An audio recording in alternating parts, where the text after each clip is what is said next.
The white flag is raised. And then off in the big one, the Kilmurray's Homevalue Hardware Mullingar Midlands National Handicap Chase over 3 miles and a furlong. 14 fences to jump, a short run to the first. It's the Echo Boy leading on the approach, Amirite, and in the white cap. There's Frontal Assault, followed by Lucky Zebo and Tullybeg. These are being followed to fence number 2 by Stealthy Tom, last year's second, as they turn towards the fences on the far side. And it is Frontal Assault who's headed, the Echo Boy, followed by Am I Right, and then Tullybeg, Lucky Zebo, Stealthy Tom next, and then the grey duffel coat. And they're followed by Mousy Brown, and flanking manoeuvre in the blue cap, and then Ida's Boy at the second. And rising just in front, Frontal Assault from the Echo Boy, as they make tracks to fence number 3. The Echo Boy followed by Am I Right, and then Tullybeg. Stealthy Tom next, and Duffel Coat and Lucky Zebo the inside. Followed by Mousy Brown, and Losing Moon over Clone, badly hampered in the process on the ropes. Paul Townend with stirrup issues is now trailing the field by some way on the ropes as they turn into fence number 4.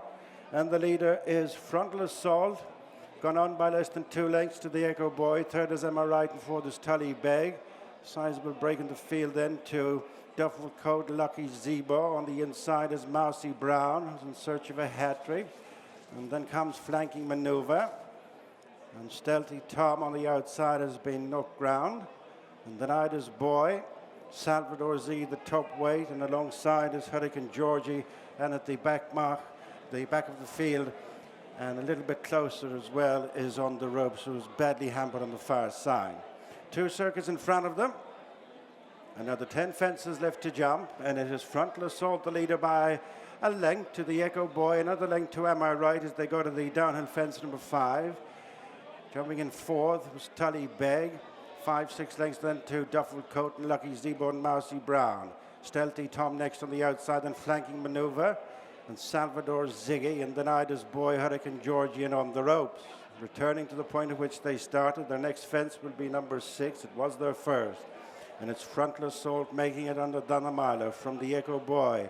Michael O'Sullivan. Third is Am I Right, and Rachel Blackmore over in fourth, Tullybeg and Danny Gilligan.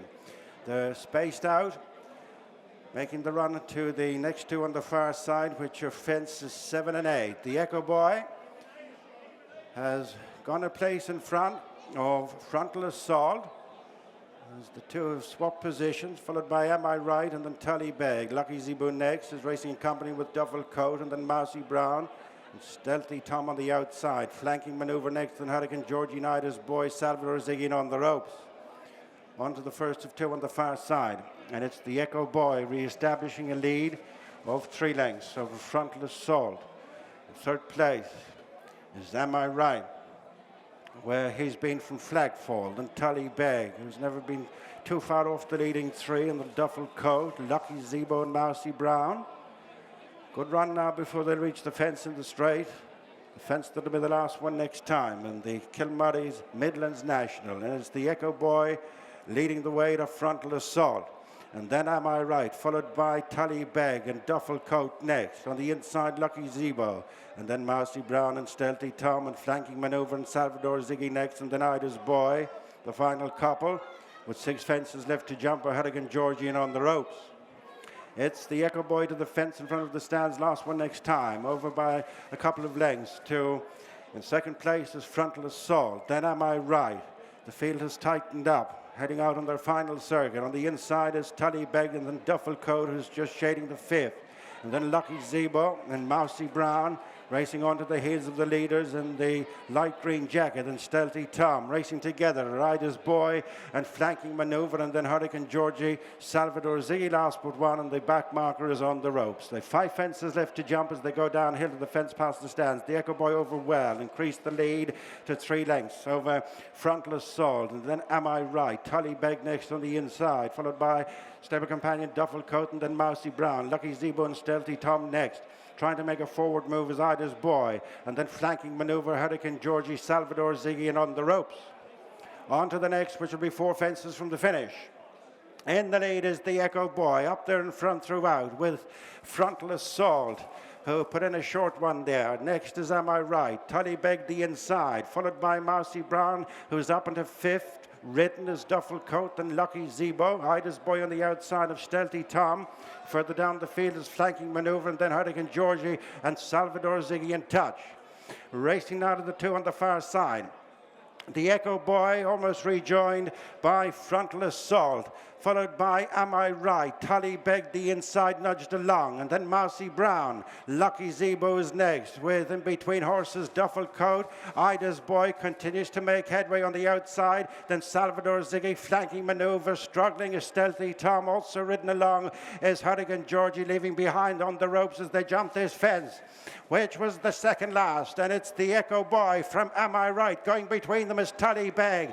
Arriving with them is Mousy Brown. Out wide is Ida's Boy as they head for the home turn. And Tullybeg is the new leader, takes it up from Amirite round the outside. Closing is Ida's Boy, then the Echo Boy who falls away. Then Mousy Brown trying to stay on, flanking manoeuvre on the outside of Duffel Coat. They head for the final fence in the Kilmurray's Midlands National. And it is Tullybeg pressed on the outside by Ida's Boy. Ida's Boy and Tullybeg in the closing stages, moving on from Amirite and then flanking manoeuvre. And it's Ida's Boy and Conor Stone-Walsh pulling away with the Kilmurray's Midlands National, with Amirite second, just for the third, between flanking manoeuvre and Tullybeg, well clear of Duffel Coat.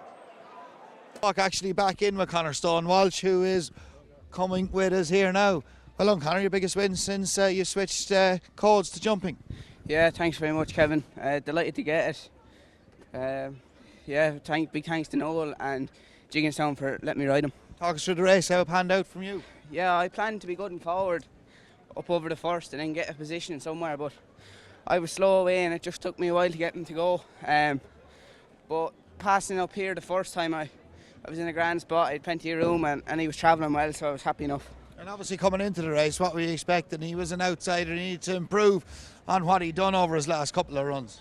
Yeah, but I'm good friends with Sam Ewan and he really likes this horse, telling me about him nearly every day, so I have a funny feeling he was decent, alright, yeah. And Noel's horse is really coming back into top form now as well over the last couple of runs. Yeah, they're flying on the flat as well, so I'll credit him really. Great stuff. And what was your biggest win when you were riding on the flat? I should know this because I was your agent. Geez, I don't know, Premier Handicap. Handicap maybe, yeah, I presume, yeah. I can't remember. And you're based with Gavin Cromwell now, you were with Joseph and things are starting to get going for you now.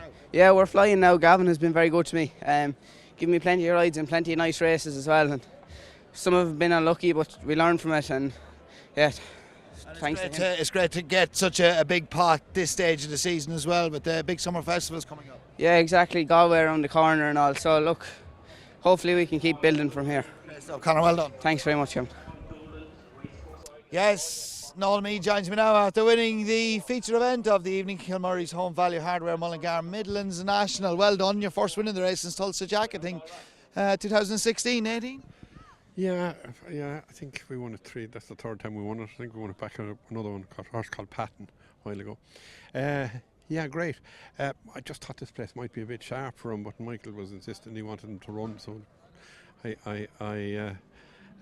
thought it just might. But I must say, that's the first time Conor Stone-Walsh rode for me, but I was very impressed with him because he wasn't simple now early.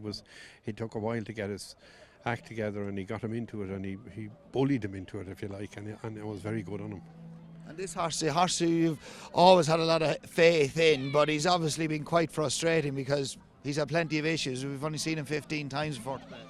Yeah, no, he's quite a good horse now, but he has, you say, he's had plenty of issues. He's broken more bones, I think, than Paul Carberry. He was. There's always something amiss with him somewhere along the line, but he is a very good horse. And then, of course, he looked like Sam was on him and punched and thought he might have won, and he just didn't pick up at the third last.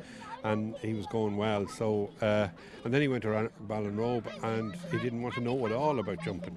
So he had that run in the stall with a couple of runners in that conditioned race, which sort of sweetened him up a little bit again. And no, it worked well. But I must say I was very impressed with the rider. Good stuff. And obviously the cheek piece went back on it today as well. They were left off the last day just to help him that little bit as well. Yeah, they did. Look, to be honest, when it goes right, you think yeah, that's what made it go right. But we had cheek pieces on him before, and it didn't make that much difference to him at the time. But he is a good horse when he's a good horse. You know? The fourth as well with flanking manoeuvre. He's run a cracker. Yeah, he did. He ran well because again, this particular track I don't think would play to his advantages. He was probably struggling around here all the time, but he ran well. Ida's bike, could we see him in the plate? Absolutely. If he's sound and all goes well, he'll definitely go for the plate. Great stuff, and this is a great pot to win as well. And your horse couldn't be in better form over the last couple of weeks. Yeah, no, they've been running great. I can't complain. Flat and jumpers, they've all been running great. And obviously you're more concentrating now on the flat, but you're still a good old damn hand of these jumpers, Noel. Ah, yeah, well, we didn't forget how to train them anyway. We just don't have too many of them, you know. That's the trouble. Yeah. But we just don't have too many of them. But it's nice to win a pot like that. Great stuff. We're getting more used to meeting you with the likes of the Curran and Derby weekend. Yeah, well, I don't mind being at that. Hopefully he'll meet me at the Oaks next week, so we'll see. Good stuff. How is Codgy looking? Couldn't be happier. She's really bloomed since Epsom, and she worked during the week and we were delighted with her. So yeah, no, it's all systems go. Hopefully we get her there in one piece now. That was a cracking run, the Epsom Oaks.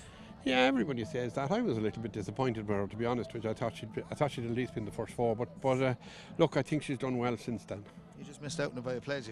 Yeah. Well, there you go. There you go. Yeah. Look forward to seeing her son. Well done, cracking result here with Ida's bike. Thank you. Thanks, Kevin. Thanks. Watch live racing now on racingtv.com.